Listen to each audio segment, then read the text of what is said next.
Joining us, INX Legends car driver and Everett's Triple Crown winner at Seekonk Speedway this past week.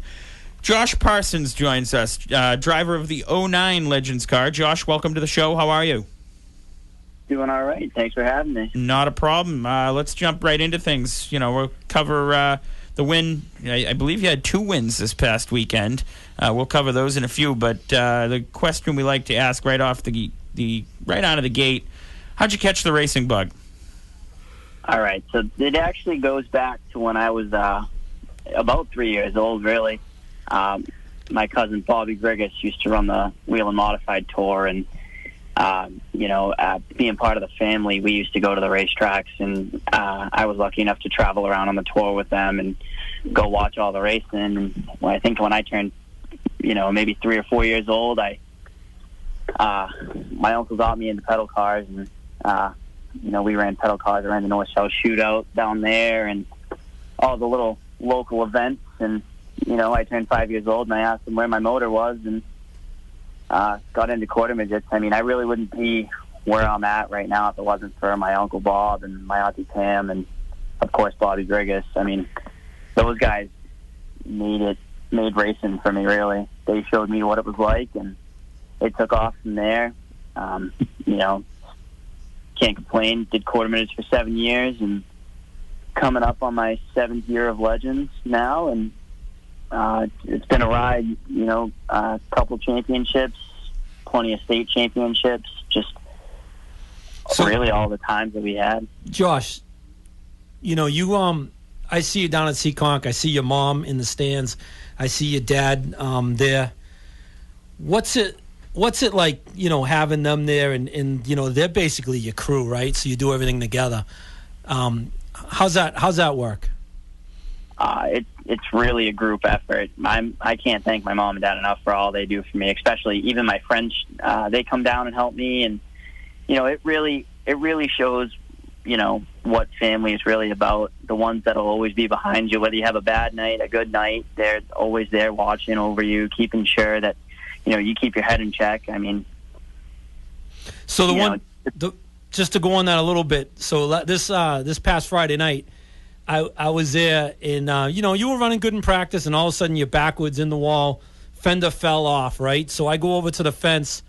My son loves you, right? And he's like, "What happened to the car?" I said, "Let's go over and look." And we go over, and I see the whole family with the rear end out of the car, and everybody's thrashing on that thing.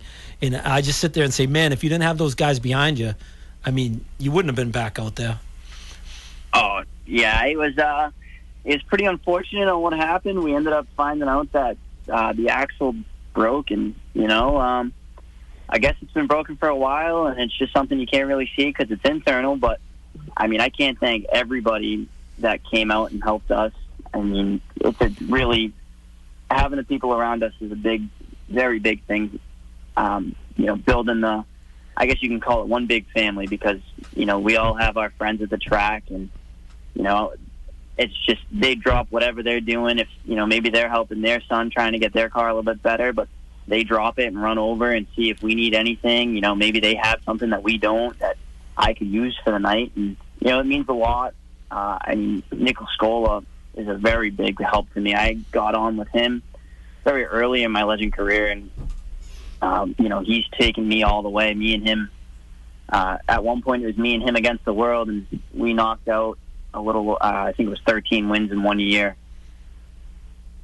So last week ended up taking home the Triple Crown at Seekonk on Friday night. What did that mean to you? And talk to us a little bit about the night of action. Obviously, Paul foreshadowed saying it started out pretty rough. Oh yeah. We had definitely a rough start. The car was pretty quick. I think we were 4th fastest, just trying to get the car to go, and I was trying to push it, trying to go for that good lap in qualifying, and that ended up happening. Really can't thank everybody enough, but going back into the Triple Crown, I've been lucky enough to win it previously. I won it back in 2018, 2019, and 21. I didn't win it last year because I was unable to make it to the first Triple Crown race, so it knocked me right out. But it, it's pretty cool. I can't thank Phil Propane for putting on. Actually, it's Everett's putting on the Triple Crown now, but it means the world. Honestly, it's cool to see that the track's doing little local events, and it's pretty huge. Hey, Josh, I'm glad you brought up Nick Lascola. Their shop is right down the street from me. He was about a year older than me. I think he went to a different high school, but I'm very familiar with that name in my town. But being in the Legend cars, you said, for the last 7 years, is there a next step in your career, or are you more than happy to be winning races and be where you are with your family behind you? I'd definitely like to step it up very soon. After 7 years, you see a lot. I've been all around. Luckily, I've been very fortunate. Like I said, I couldn't do any of this really without the backing that I have of my Auntie Pam, Uncle Bob, my mom, my dad, all my friends helping me, and especially Nick Lascola. I mean, we've traveled all up and down the East Coast. We've made it all the way out to Vegas, to Carolinas, obviously. Just really everywhere, and it's definitely shown me a lot, and I think that within the next year, possibly even next year, I think we're looking into moving up. Awesome.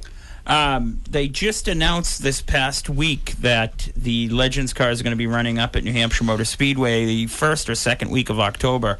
Any plans to take the ride north and run up there? Probably not, truthfully. I'm not. We ran that in the past, but I don't see myself going up there. But I like a lot of the northern tracks, but New Hampshire Motor Speedway, I just never really had a good time up there. I guess I just couldn't find the speed. You never know. Are you saying the road course tracks, or just that track in particular? Did you run Thompson when they ran the road course down there? No, I did not make it out to Thompson. I did go up to the New Hampshire road course for the World Finals, and we ended up doing a lot better than I thought we would. I think we finished 7th, and that was my pretty much my second ever road course race. I ran down in Charlotte and decided that I should give it a shot up here in New Hampshire, close to home, and we ended up doing not so bad. So Josh, when you talk about your next step, right? What are you thinking? You thinking open wheel modifieds, late model? My favorite, the midgets. What would you like? Well, if I was following in the footsteps of my cousins, I would either go into late models or modified. But I'm kind of looking into the super late models. Maybe going up, trying to run some Granite State races and possibly move that way into a fendered car, and then maybe after that try and go into open wheel.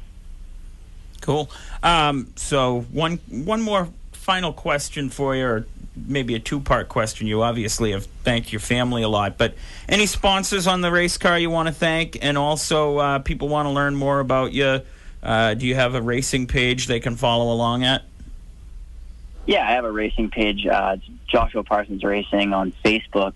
I haven't really been posting much on it, as in, I may have made a mistake and misplaced the password for it, but working on getting that. We'll get that eventually. But really, it's Triple G Scaffold, J Parsons Trucking, Nick Lascola Racing, and Nick's Pit Stop.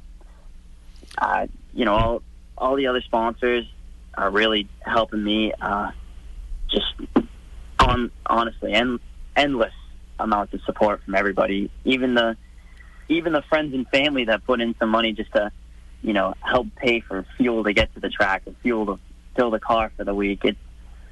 Every little bit helps, and it makes a huge change to every week. So you know what's really cool about this guy, Miles, and he's probably a little modest, doesn't want to tell you. I mean, like, he's a working guy. He's.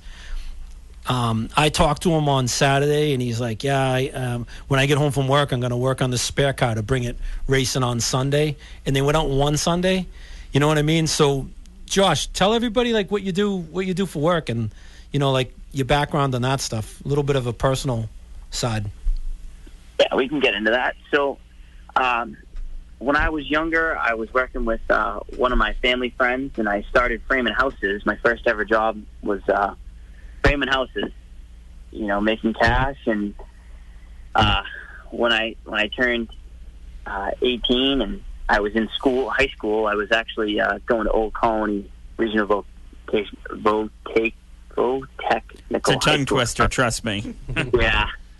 Yep. But I was actually in automotive, and with my family company, Triple G Scaffold, we were always around trucks, and I've always loved trucks since I was a young kid. And so I came here on my co-op and started working on trucks, and was lucky enough I was able to get a DOT card and start driving trucks. And just recently I went and got my CDO, and now I'm still driving truck and putting up scaffold and doing everything I can, to help the family, help the business grow. And I love it. Excellent. Everything about it. Cool. So Josh Parsons joining us here tonight to kick off the show on Miles on Motorsports.